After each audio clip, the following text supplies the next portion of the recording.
This podcast is sponsored by nobody. Hey dudes, welcome to Splat from the Past, the only 80s themed horror sci-fi show where things can get totally radical. Now, I am so excited for today's show because I will be talking to Laurie Kaye. Laurie, oh my god, she has had quite a life and career. She has a new book out called Confessions of a Rock and Roll Name Dropper. She was the last person to interview John Lennon the day he passed away on that sad, sad day on December the 8th, 1980. And she has just done so many amazing things in show business and rock and roll, you know.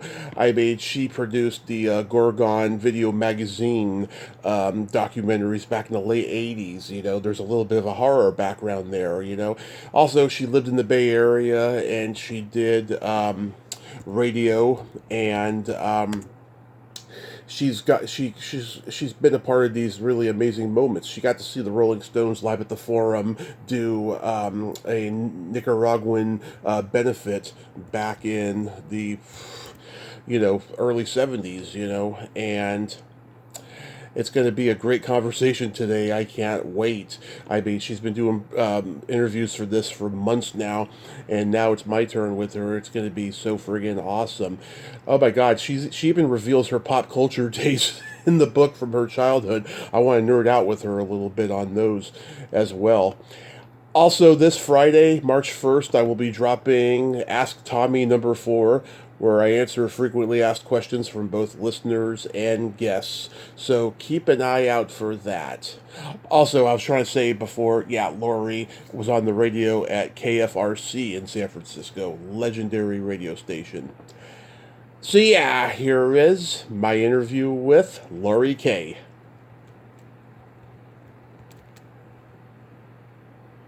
Hey, Laurie, welcome to the show. How are you today?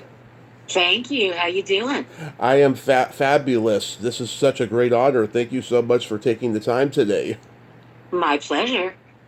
Awesome. So let's get into Confessions of a Rock and Roll Name Dropper. I thoroughly enjoyed this book. Thanks so much for the PDF file. First off, what made you want to write this book at this point in your life?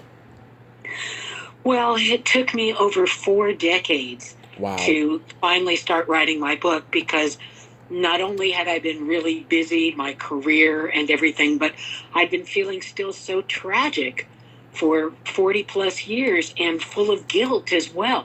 But what finally happened was the COVID hit. And so my TV production just came to a close all of a sudden, along with everybody else's. And I had time and I thought, gee, maybe I should sit down and do it. And I did. Wow, so quarantine really kicked it into overdrive like most people who have come out with books the last few years. Absolutely. Yeah, wow. What's your estimation of how long it took to write? Well, I worked on it for over a year, and then all of a sudden TV production started up again. So I immediately stopped and went back to work for a year. And then when that freelance gig ended, I started writing again and stopped working and went around trying to find the publisher that would be best. And because, like you said, there were so many books that came out that people were writing during COVID that traditional major publishers weren't looking for memoirs written by anybody but celebrities. Right. And I'm not a celebrity. John Lennon is, but I'm not. And so I had to go ahead and find my own traditional publisher because I was definitely not interested in self-publishing. And I did. I found several publishers who wanted me to sign contracts with them, and I went with the one I thought was best, which is called Fayetteville Mafia Press. Nice, nice. Wow. I mean, going through the book and hearing all of that now, it just seems like you've always been blessed, no matter what situation you're in. Well, thank you. And I should say, of course, that the name of my book is Confessions of a Rock and Roll Name Dropper, My Life Leading Up to John Lennon's Last Interview. And it's the story of my rock radio related early life and career wrapped around what tragically turned out to be John Lennon's last day on the planet, Right. December 8th, 1980, which I was unbelievably able to spend a major part of with him and Yoko at the Dakota. And I still consider it to be both the best and worst day of my life. Worst because, of course, within just a few hours following the end of the interview, he was shot and killed. Right. So going back in time before all of that and stuff, you're old enough to remember when the Beatles were on Ed Sullivan.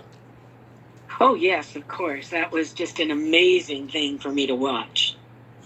Yeah, it's funny. I interviewed Debbie Gendler a few years ago, the president of the Beatles fan club, and it was a pretty interesting talk. She just came out with a book. I'm going to ask her to come back on and stuff. I also talked to the comedy team that went on after the Beatles and bombed, Mitzi McCall and Charlie Brill, and they got this hilarious story. They're backstage getting Coca-Colas out of the machine, and then they get a knock at their door from John Lennon. They don't know who he is yet, and he's like, "Excuse me, I need a Coke for Ringo," and they didn't know who Ringo was yet. So Mitzi was like, "A Coke for Ringo? What's that? A Jewish holiday we don't know about?" Yeah. I love that.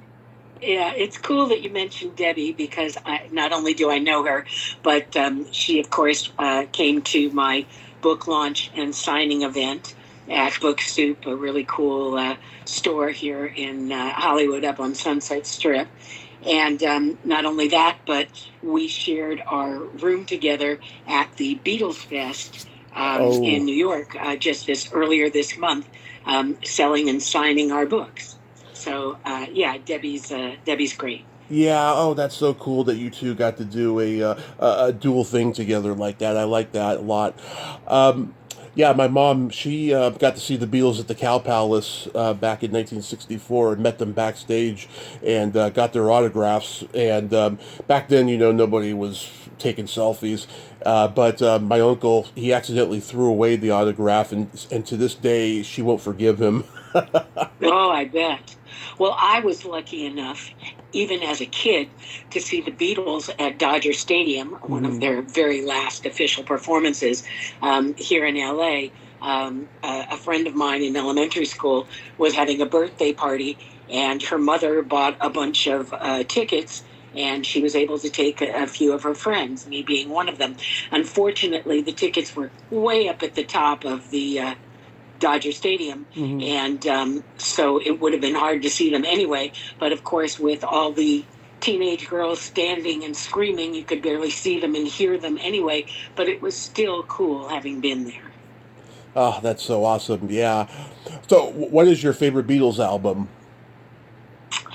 Well, that's hard to say because there's so many that I love, but I love Rubber Soul. That's truly a cool album for me, and also Hard Day's Night and Meet the Beatles and you name it. I mean, they're all cool. I love them all, and I love listening to them still to this day. Yeah, for me, it changes every day. I mean, probably Rubber Soul is at the top of the list, but I also love Revolver. And Sgt. Pepper's has a lot of good stuff on it. But I'll be honest, I never liked George's sitar stuff. It's just not my taste, personally.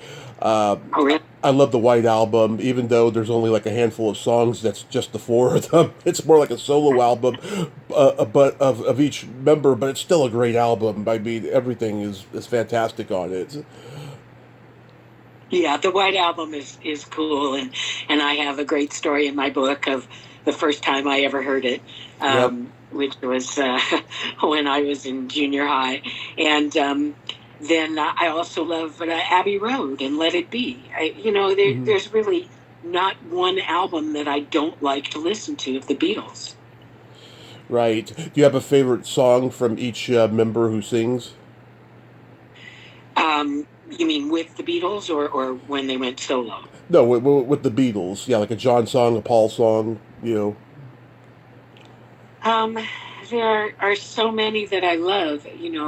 Um, Everything from Paul's Yesterday to John's In My Life to, um, there's so many. I just can't even think. Tell Me Why.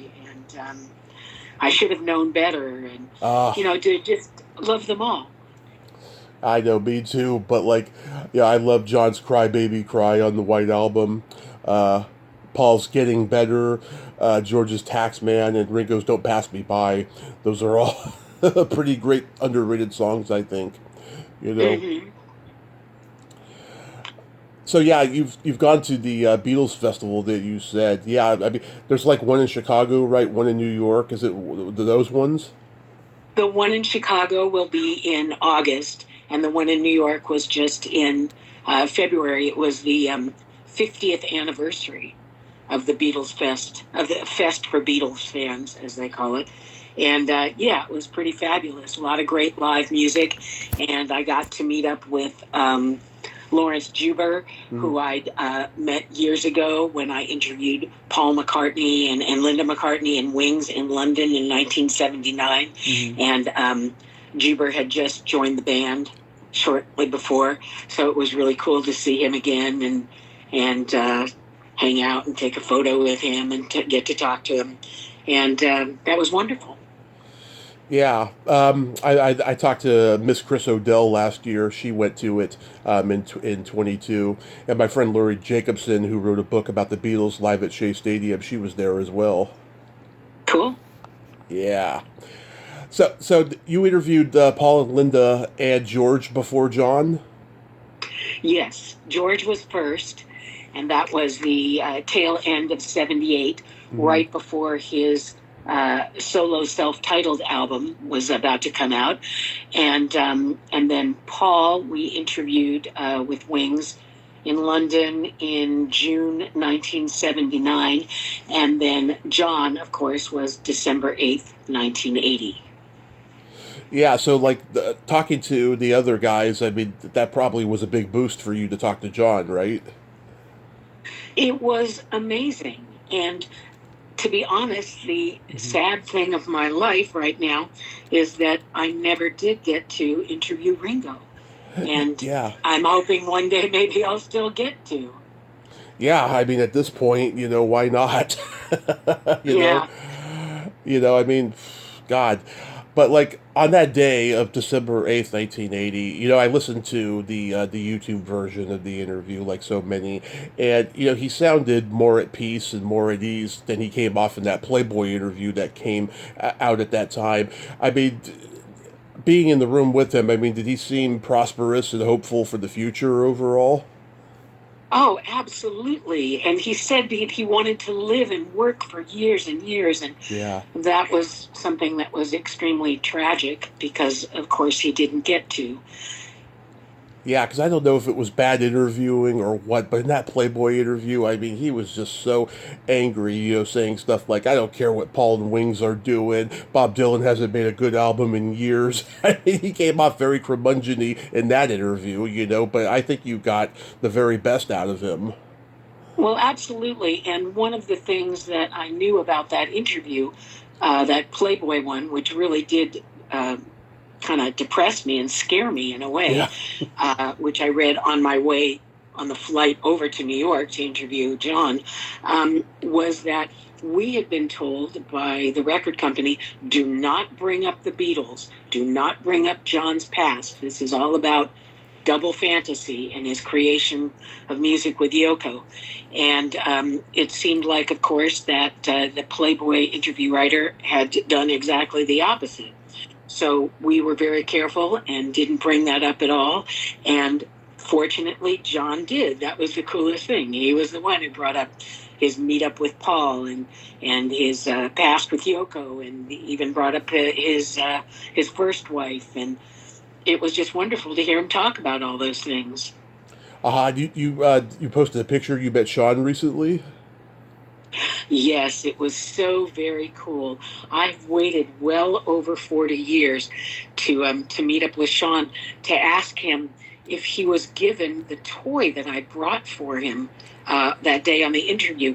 And he wasn't there during the interview. He was out with his nanny all day. Mm-hmm. But I gave the toy, which was a wind-up toy dragon, metal dragon that breathed sparks and walked. And John and Yoko both loved it. And John said, "Gee, I'm not sure that I'm going to give it to Sean. I love it so much myself." And we all laughed because that was so funny of him to say. But I thought, gee, well, maybe it's true. Maybe Yoko never gave it to Sean after John was killed. And I've been waiting, over 4 decades to ask Sean if he ever got it.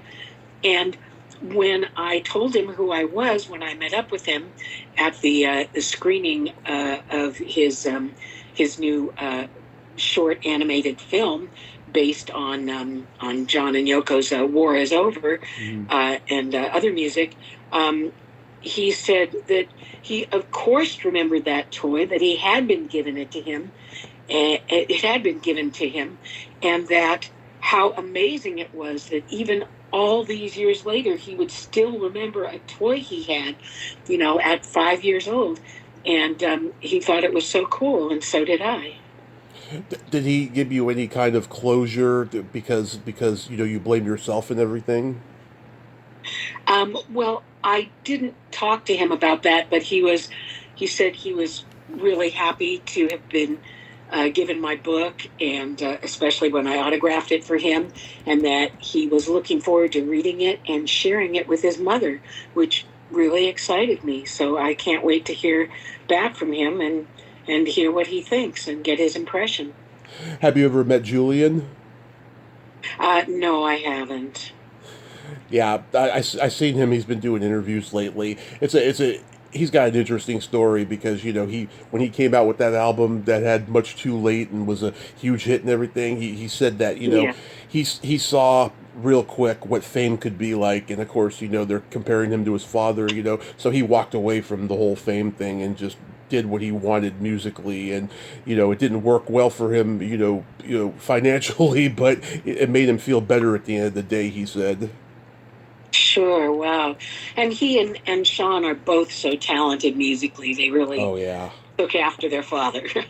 Oh yeah, and that Double Fantasy album, came out at the time that you interviewed him and stuff. That was my parents' like love album because they were engaged at the time that the album came out, and they just loved it. When I was growing up, they were always playing the vinyl record of it and stuff, and so I know all those songs very well.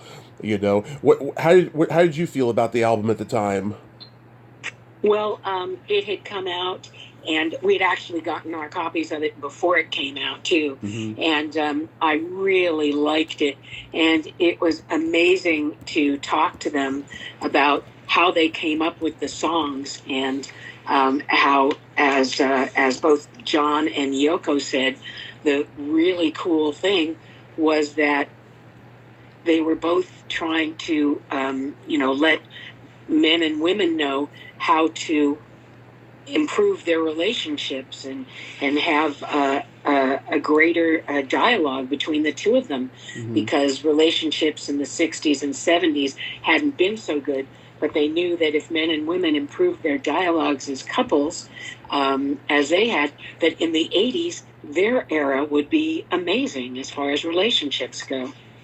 Yeah, and it was only in recent years I found out that Jack Douglas produced the album. The guy has always been known for his hard rock albums that he produced, from Aerosmith and Alice Cooper and Cheap Trick and so many people. I was like, wow, Jack Douglas produced this. I mean, it's got all these gorgeous melodies of pop in it.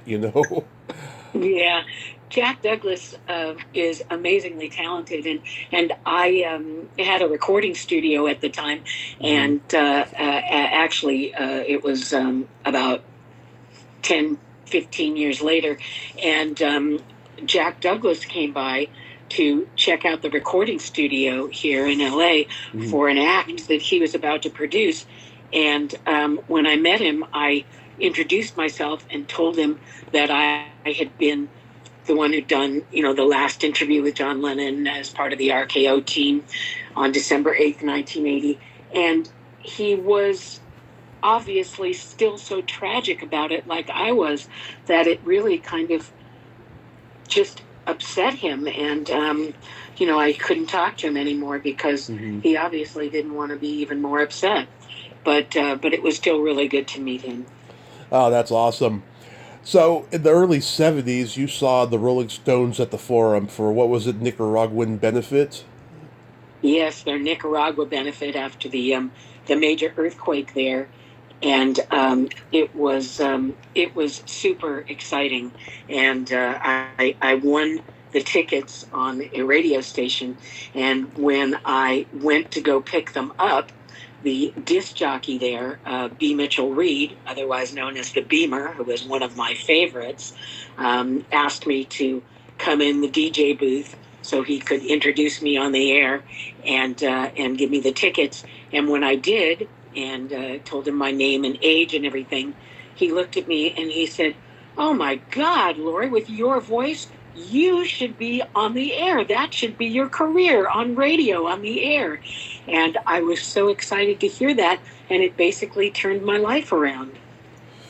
Yeah. Oh my God, this was like right after Exile on Main Street. I mean, God, Yes. that was What? one of their most classic periods. I think '69 to '72 was like their best period of classic, groundbreaking rock and roll. After that, they kind of got repetitive and excessive, but still maintaining great music as the Rolling Stones. But to me, that was their best period.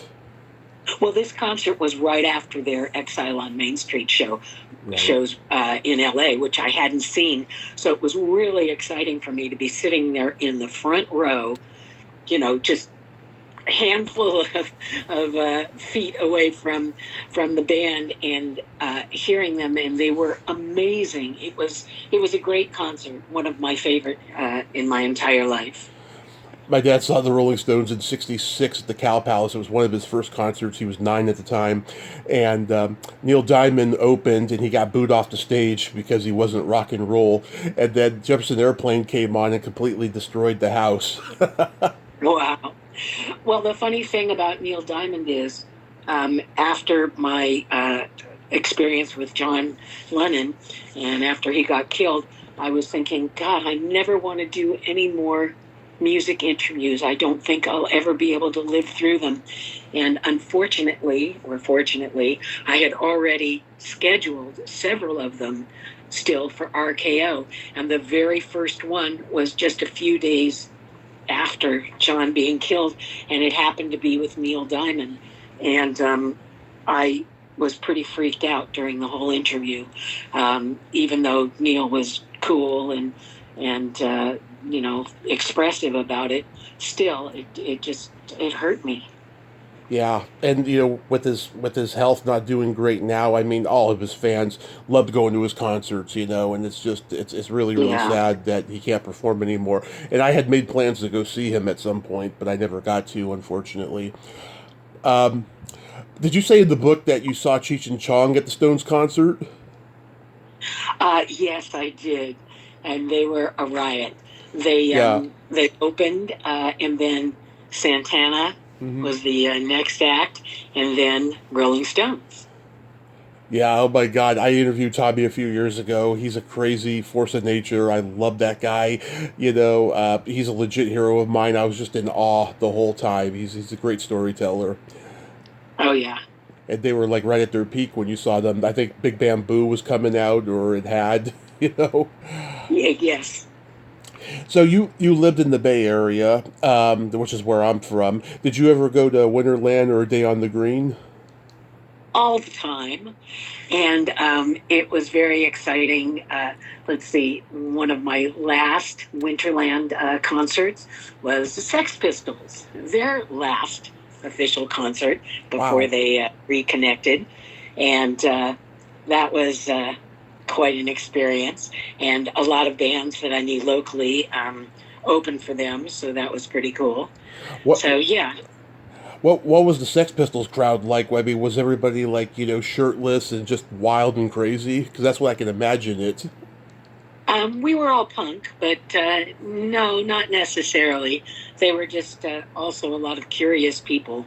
too. So, and the band itself was as expected.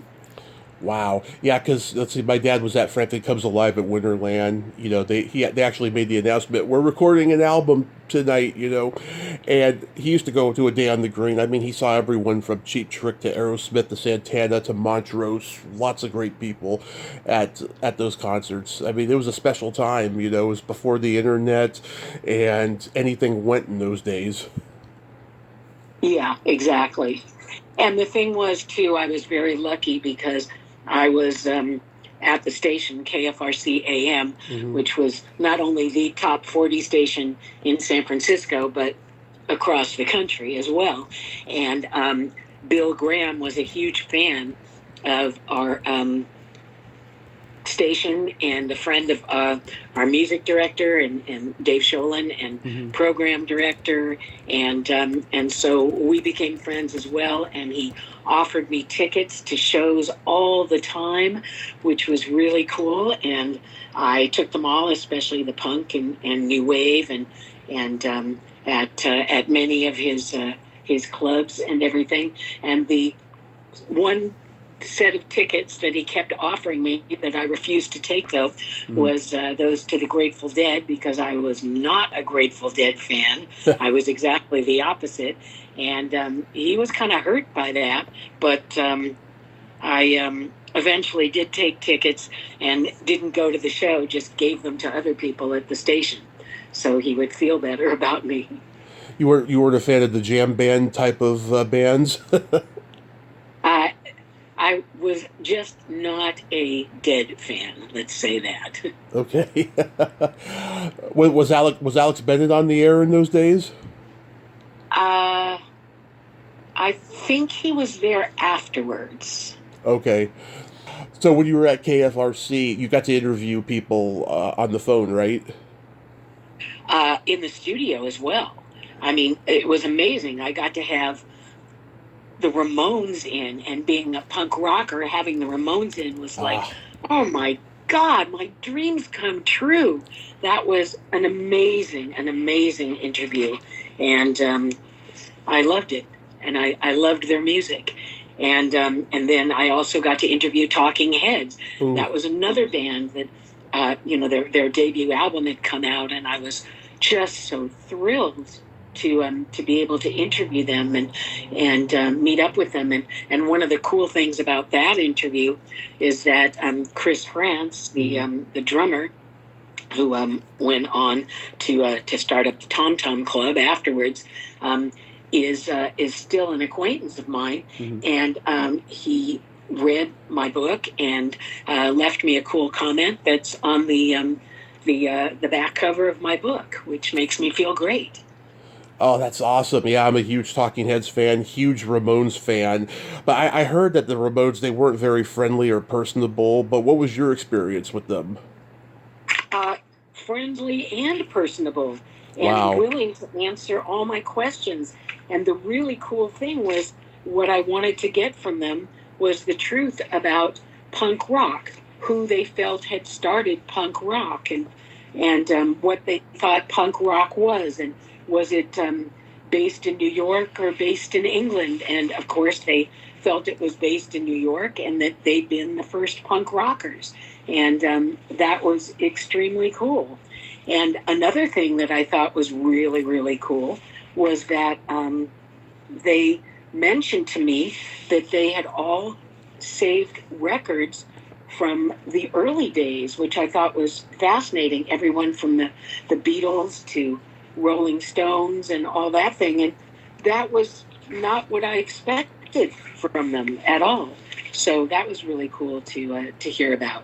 Um, they say they said to me, mostly we collect old records, and that was something they were still doing. Oh, yeah. Beach Boys, Beatles, and a lot of bubblegum music that was out in the 60s. We listened to everything, heavy metal too. We absorbed it all, is what they said. So that was wonderful to hear.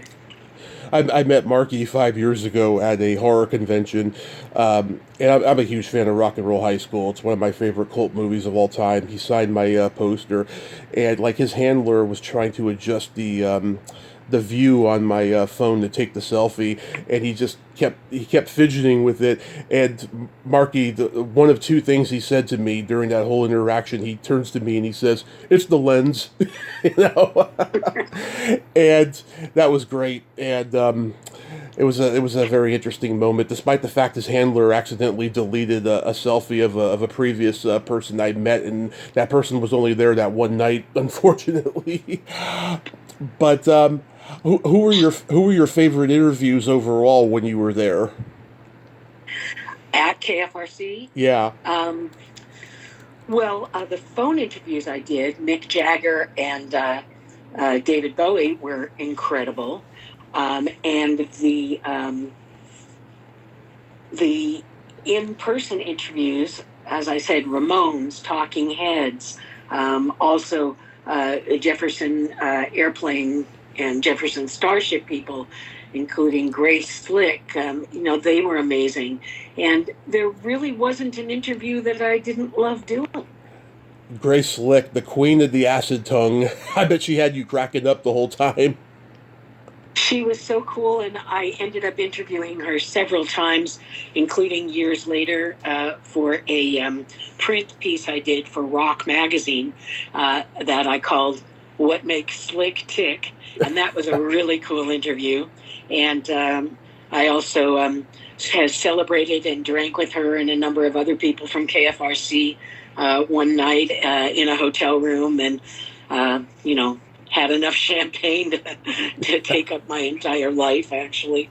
It was just really cool to hang out and talk with her and hear everything about her early life and joining the bands and so many cool things. Yeah. Oh God, that's amazing. Yeah. I mean, you basically were doing in San Francisco what Rodney Bingenheimer was doing in Pasadena. No doubt, yes. Yeah, I mean that whole punk and new wave thing. God, I mean you guys were like right at the beginning in the forefront of it. You were breaking everybody in, is what you were doing. Well, I couldn't wait to get to New York so I could go to CBGB's and start seeing all the bands that I'd been hearing albums, and just falling in love with. As I mentioned, Talking Heads, Ramones, Blondie, Patti Smith. They were just all thrilling to me. Wow, did you ever talk to Willie Nile? No, I didn't. Yeah, he was a New York guy, and he had one hit, the song called "That's the Reason." He was like kind of like early alternative rock, but he was there right at the punk and new wave era, and he had kind of a late 50s, early 60s rockabilly / guitar pop sound, and he's still doing it to this day. Cool. Yeah, wow, that is so cool. So, how do you become a producer, and how did you get involved with the Gorgon Video Magazine series? Well, after the John Lennon interview, I really made an effort to get out of radio and music interviews. I mean, I continued for quite a while longer, but I just kept it in my mind that was something I really needed to do. And so what I ended up doing was going to work for Dick Clark and writing his weekly radio countdown show, and then writing his weekly newspaper column, actually ghost writing it. I didn't even know he had one. He had a syndicated article every week, and I wrote that for him, and that was really cool because I got to go to a number of concerts, and then I decided to move to New York, where I ended up writing a TV video countdown show. And then when I moved back to LA, one of the guys that I worked with at that company had also moved to LA and started his own company here. It was called International Harmony, and he started doing video magazines, which he called me up to come work with him on. And the one that he really wanted me to work with him wasn't music related, at all. It was Gorgon Video Magazine. And I thought, well, I'm a horror movie fan. I can definitely do this. And it was really cool to work with him at his office, too, because it was on Sunset Strip, right in between Whiskey A Go Go and Roxy Music. So I got to go to shows right after work all the time, and that was super exciting. And one of the coolest things about working right away on Gorgon Video Magazine was I got to come up with who I thought would make a great host, which was the actor Mike Berryman, who appeared in everything from Wes Craven's Hills Have Eyes to Star Trek, X-Files, Highway to Heaven, where he played the devil, as well as he was in Motley Crue's video Smoking in the Boys' Room. Yep. So he was really wonderful for me to be able to get a hold of and convince that he should be our host, and he was great at it. Yes. And coming up with people to interview and movies that we're shooting to go and get in on their shoots. And my actual favorite interview of them all that I produced was one with the woman known as the Scream Queen, Linnea Quigley. Yep. Also, who was also a singer and had been in everything from Return of the Living Dead to Night of the Demons and so much more. And she was a wonderful interview, and we actually became friends, and she was really into pets, and she helped me get the coolest cat I ever had. And so that was just another wonderful thing about being part of Gorgon Video Magazine. I know Michael, he's a great guy, and he's so sincere. He loves his fans. He's doing the horror cons for the right reasons, and he's still out there working. I've had some great interactions with him, and I had him on the show at probably the worst time to have him on. It was during the 2020 election, and he was so depressed because of what was going on. We talked on the phone for 30 minutes the day before, and then we talked over an hour and a half the next day, recorded, and just, man, he was out of it. But I love the guy. He is great. And Linnea, I've had some issues with Linnea personally, but I love her. I think she's the quintessential Scream Queen. In my book, she is. Wes Craven, I never got to meet him, but I heard nothing but good things about him. Yeah. And you guys had a Toxic Avenger section, Lloyd Kaufman. I've never met that guy, but I love his work and stuff. There's a special thanks at the end to Graham Whiffler. Is he a friend of yours? He was somebody I met at the time, but I can't really say he was a friend, so. Yeah, he actually went to my high school with my uncles, I found out recently. And I saw him in one of the yearbooks. I was like, wow, I should reach out to him because he's directed a lot of great music videos. How did you guys find Gwar? I honestly don't remember, to be honest. Gorgon Video Magazine was not only so long ago, but there were only the 2 major episodes. And I've done so much after that. In fact, right after that, I went to do so many more video magazines, music related, everything from Metalhead to Country Music Video Magazine to Slammin', which was hip hop and R&B, and so excuse me. So my memory on Gorgon is not as good as it should be. Yeah, I mean, Gwar, they were just an underground band at the time. I think Beavis and Butthead made them more famous when they were making fun of their videos. But yeah, I was surprised as I went back and watched it. I was like, yeah, wow, that's Gwar. So, what are your favorite horror movies? That's a very good question. Probably the ones that were featured in that first issue of Gorgon. I'm guessing that my favorite of all times would have been First Nightmare on Elm Street. I personally love Dream Warriors. That was the first one I ever saw, and it fucked me up big time when I saw the kid get turned into a puppet. Yeah, I mean, I'm more of a Jason guy than Freddy, but I love both of them. Yeah, I mean, this podcast started out as horror only, and it evolved into pop culture because, I mean, I love everything, and I just didn't like the toxicity or the tribalism of the online horror fans and the stuff that's going on at the conventions and stuff. So I kind of broke away from it, but I still go back to it occasionally because I love it, and that's how I became identified as in the first year. So I kept the horror and sci-fi stuff because it's a reminder of where I've come from. Yeah, I understand. I read in your book that you grew up loving Alfred Hitchcock Presents in the Twilight Zone, and your mother didn't approve of your entertainment tastes. Well, my mother was the one who turned me on to those uh, because she was a single mother and refused to get a babysitter for me at any time. She didn't want to spend the money. And so what she did instead was had me watch TV, and she introduced me to the TV shows that she liked, which was Alfred Hitchcock and Twilight Zone.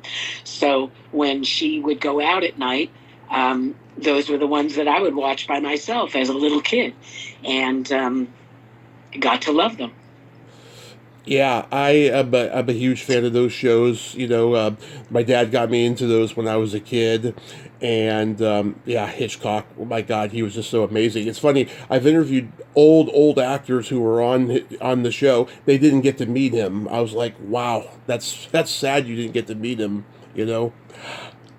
Um, like me, you're a Gidget fan. Are you still a Gidget fan? Um, I guess so, yeah. Yeah, I am a huge Gidget fan. I love the movies. I love the two failed series. Karen Richmond, who played Gidget in the '80s, is a dear friend of mine. She's not the wholesome, innocent girl you think she is. I interviewed the lead singer of the Four Preps, Bruce Belland, they were in the first Gidget. Yeah, great guy. You were in the or you were involved, I should say, in the Lou Reed and Sam Moore Soul Man video. How did that come about? Um, I'm trying to remember. Let's see. That came out because I had just started in production, Mm-hmm. in working in film and promo, and as well as music video production. And the company that I started working for was doing the video for the movie of Soul Man, and the theme song had been redone by Lou Reed and Dave Moore. And so I got to co-produce that, and it was very cool. So I spent the day in the studio with them, and then as well as dealing with a lot of other people to be part of that video. So it was really cool because I got to meet and hang out with Lou Reed, who I'd been a fan of, especially. Yeah, what was he like? Well, uh, it was really fun to meet him and to get to know him. He was, he had some issues. I'll Mm-hmm. admit.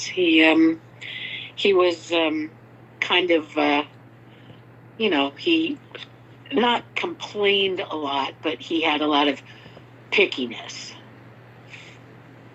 He was picky, you're saying. Yes, definitely. I always heard that about him. I always heard he could be a nice guy given the right moments, but he was very artistry in everything that he did. He liked creative control. Yeah, yeah, and he was very opinionated, and but like I said, it was still really cool to meet him and get to see him perform too. Yeah, and I remember that video so well. And of course, I remember the version of the song because I love that movie, Soul Man, which that movie would offend a lot of people today. But Yes. that song I just remember, and I remember that video and stuff. Who directed that video? Let's see. That was Ted Eccles. Ted Eccles, okay. Were there any other music videos off the top of your head that you were involved in? Well, the main things that I did, as I said, were music video magazines. Mm-hmm. Those were the most important to me. The music videos that I was part of were before Soul Man, and I was just like a production coordinator, so I really didn't have too much part of them. Oh, okay. Yeah, did you ever get to interview Bowie? On the phone. Uh huh. And he was nice to you? Oh, he was a doll, and it was just so exciting. And I got to tell him about how important it was for me to see him do his Ziggy Stardust tour concert in LA, and how thrilling it was that he was playing some songs from Aladdin Sane as well, Mm-hmm. including what turned out to be my very favorite song, which was a Genie. And he Yeah. was thrilled to hear that. And so I just I just loved talking to David Bowie, and he's probably the artist that I've seen more times than anyone else. Yeah. Oh my God. So, do you remember what year this was? The year that I interviewed him, Yeah. uh, I believe it was late '78. Okay, so that was during the Berlin trilogy era Yeah. when he's doing Heroes and Lodger and Low. Yeah. Wow. So when you saw him on the Ziggy Stardust tour, that's when he was doing "I Can't Explain" from the Who, from the Pinups album and stuff. Oh, you know what? I just realized it was '79, late '79. Okay, so that's the Yeah. Lodger slash Scary Monsters era. Yeah. Yeah, but when you saw him in concert, though, I mean, it must have been fantastic. Was it like it was like because there's a concert movie out there of it? Was it like that, like really elaborate and everything? And he had the costumes and everything. Oh, it was amazing. This was in early '73. Hmm. The original Ziggy Stardust show in LA was actually at the Santa Monica Civic, and that was late '72. And then he did another part of the tour at the Long Beach Arena in, I believe it was January '73. And the friend of mine who had the tickets had gotten them thanks to his father, who was a big TV producer. And so we were right there in right up by the front of the stage, and it was super cool to be so close to him and see all his amazing uh, uh, outfit changes and how handsome he was, and just hear him. He sounded so incredible, and it was one of my favorite concerts of all time. Yeah, you know what I like about the Genie is that it kind of reminds me of the Doors' Roadhouse Blues with that harmonica and that same kind of Uh-huh. no. Yeah. I love it because of that too, but I also love it because it's concentrated on Iggy Pop as well, so who's also one of my favorites. Oh yeah, I'm a huge Iggy fan as well. Those early Stooges albums are fantastic. So, Yeah. so what are your favorite Bowie albums?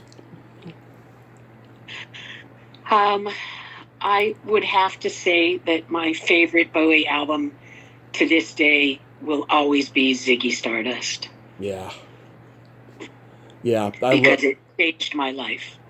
I love that. I love Hunky Dory. Those Berlin albums are great. One thing I noticed about him that I never realized before, he didn't do too many ballads. I mean, of course, Space Oddity and Starman would qualify, right? But he was just he loved to like make people dance, bop their heads, and rock with everything he did, almost, you know. Yeah, and I did. Yeah, yes. And you know what's funny? If you listen to the songs on Hunky Dory, you can hear his Harry Nilsson influence on like changes and stuff. Hmm. And you know, I loved David Bowie's albums all the way up through his entire career, and everything from Let's Dance to Hmm. you name it. I loved them all. Did you ever hear his 1967 album? Which one was that? after he left that group he was in, oh God, I forget the name of it. Shel Talmy produced them, and I interviewed Shel. We talked about it. He did this album. It was very much like, okay, he was influenced by Anthony Newley, so like it's kind of an Anthony Newley type of album where it's kind of vaudeville-y and barocco pop based. I'm sure I've listened to it. I think it was just called David Bowie, wasn't it? Exactly. Yeah, yeah. I definitely listened to it, of course. And Yeah. I loved his picture on the cover, too. Yeah, and people get confused with his '69 album because in some markets it was called David Bowie also, but it was also called Space Oddity in some markets. Yeah, another great album. Yeah, with Memory of a Free Festival, and I think Song for Andy Warhol is on that one. Yeah. Can you guess what my two favorite chapters in the book were? I don't know. You'll have to tell me. But I'll tell you one thing Uh-huh. that people seem to really like, and that is that all of the 18 chapters, each one of them are named after a rock song, a pop song, Yes. or a musical song. So you tell me what your favorite chapters were. I was going to bring that up. I love how they're all named after songs. And so I will mention the two chapters by song name. Dude Looks Like a Lady and Love in an Elevator. Two of my favorite chapters also, especially because I had so much fun naming them. And I had fun living through what they're about. Did your husband read those yet? Oh, my husband has, of course. He read the book, long before I even did the first edit, and then read the final version as well. Oh my God. Okay, so when you were in that elevator, was it moving? Yes, going up and down and up and down and up and down. Oh, so it just kept going up and down. You kept pushing the button and making it go up and down. Well, people kept pushing the button outside to get it to go up and down. We just, or the guy actually just didn't let them in. Oh, okay. As I was going to say, people were coming in and say, oh, don't mind us. No, it was private. I have to say that. Yeah, because when I'm reading that, and I'm thinking, okay, either the elevator wasn't moving, or it just went up and down, and it was just a very successful quickie because there's no way they came to orgasm at that point. Yes. And yeah, I love the story about you dating the older guy in college and the orgy. I love that. I had an orgy about 13 years ago at Gay Pride, and I'll tell you, it's murder to get oily butter off your skin. I'll tell you. I don't recommend it. Yes, my first year in college was quite the event. You were at Berkeley? No, then I was at Santa Cruz. UC Santa Cruz. Oh, you're at Santa Cruz. Yeah. You used to go to the boardwalk? Yes. Yeah. I've been going up there my whole life, and I've seen a lot of great concerts up there. I've seen Blue Oyster Cult and Y&T and the Tubes, and lots of great people doing the free concerts up there. I love Santa Cruz. It's one of my favorite places to be. Sometimes it can get really cold up there. Yes, and the beach was really beautiful, though, and the campus was really gorgeous as well. Yeah, I went there on an August rainy day once back in the early 90s. I remember, I was like, wow, it gets that way up here in the summertime? It's crazy. Wow. We recently lost the great Mojo Nixon, and you had a review blurb from him on the back. How far did you go back with him? Yes, that really hurt me hearing that he had passed away just recently. I was a huge Mojo Nixon fan the minute I heard Elvis is Everywhere. That song just meant so much to me and my friends right from the start.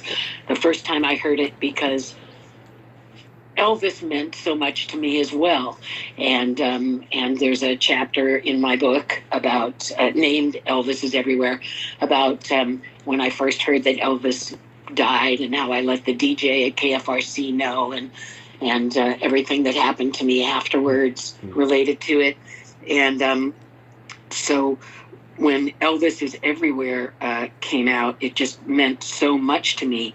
And years later, when I was about to get married in 1992 to my ex-husband, Hmm.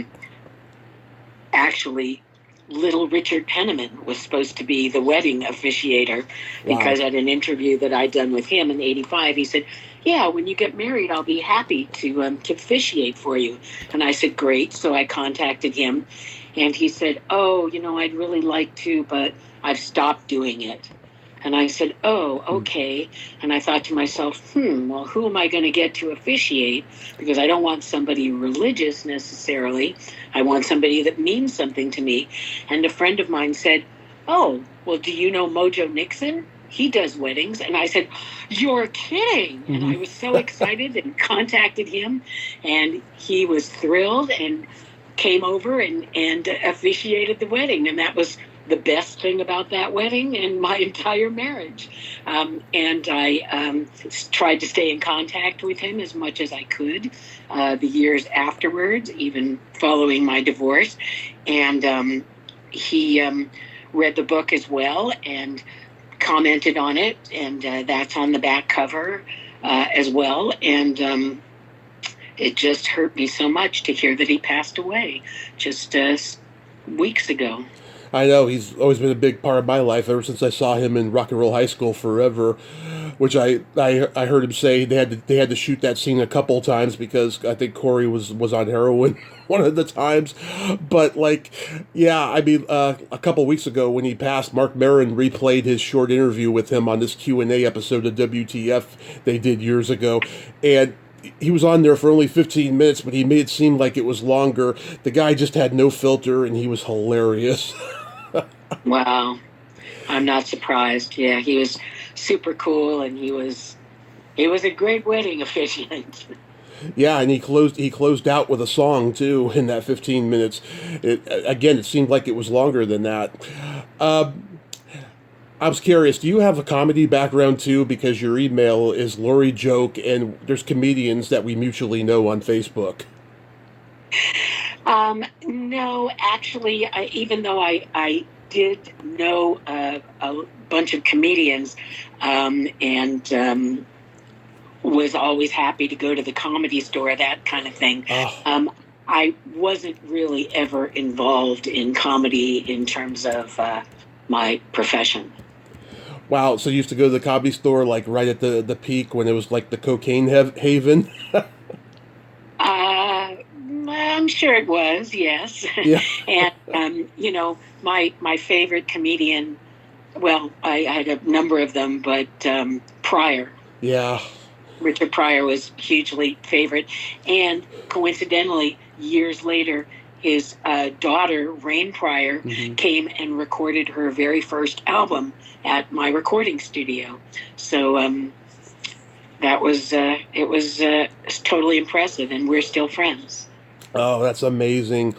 Yeah, I mean, I've talked to a lot of the old comedians from the comedy store at that time. They've told me just how nuts that place was at the time, and that place is haunted. I've gotten to like have some supernatural, some feelings to it whenever I'm there and stuff. It's quite a place. There's no place like it. Yeah, that's true. I agree. So, do you have anything upcoming? Are you doing a book tour or anything? Well, right now, what I'm doing is the book promo and marketing, because publishers don't do that anymore. And Yep. if you don't want to spend thousands and thousands of dollars a month to hire a publicist, which I don't, because I feel like I can handle at least partially what needs to be done, that I do the work myself. So that's my full-time gig these days. Are you going to write another book? I may, but I still want to put lots of time into working on this one, and having people know my early life story. That's the most important part of my life. Yeah, because maybe the next book can talk about the producing and the horror stuff. Yeah, Real quick, we gotta play my secret silly game. This is a series of silly slumber party questions. It's no win or lose, it's just pure fun.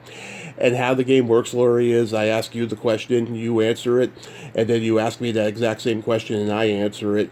And feel free to comment on the answers because they might be funny. Okay. Laurie, are you ticklish? Very. And are you ticklish? Oh, yes. If you tickle me without warning, though, I might hit you in the groin. Is your belly button an innie or an outie? An innie. And yours? It is also an innie. Good. What color are your toenails painted? They're not. I'm not a nail painter. Okay. And yours? Right now, they're not painted, but last time they were. They were gold with sparkles for New Year's Eve. Wow. Impressive. Yes. I've been painting my toes since I was 13. What would you say is your best personality trait? That's a good question. I would imagine it's the ability to talk about my life experience with some of rock and roll music's most incredible artists. That's great. And what's yours? I have empathy and I have no filter. And then my favorite question, is there a stinky smell that just makes you gag? Well, to be honest, being primarily a vegetarian, although I do eat seafood, any kind of beef cooking really bugs me. And also, I've always hated certain other foods that bug me. But primarily it's beef. Okay. And pork. And then for me, it's either farts or feet. That'll do it too. The classics. Yes, I understand. I have a couple jokes for you. What do you call a boy that doesn't masturbate? Unbelievable. A liar. There you go. I agree. You know the difference between a golf ball and a G-spot? No. A man rather spend 20 minutes looking for a golf ball. Laurie, thank you so much for coming on today. You are a special lady, and this book is truly fantastic. I hope that, it opens more doors for you, and it continues doing well, and that, you keep creating and living life happily. Thank you so much. Cool. And I'm so glad that you liked it. Confessions of a Rock and Roll Name Dropper, my life leading up to John Lennon's last interview. And I hope you will leave me a glowing 5-star review.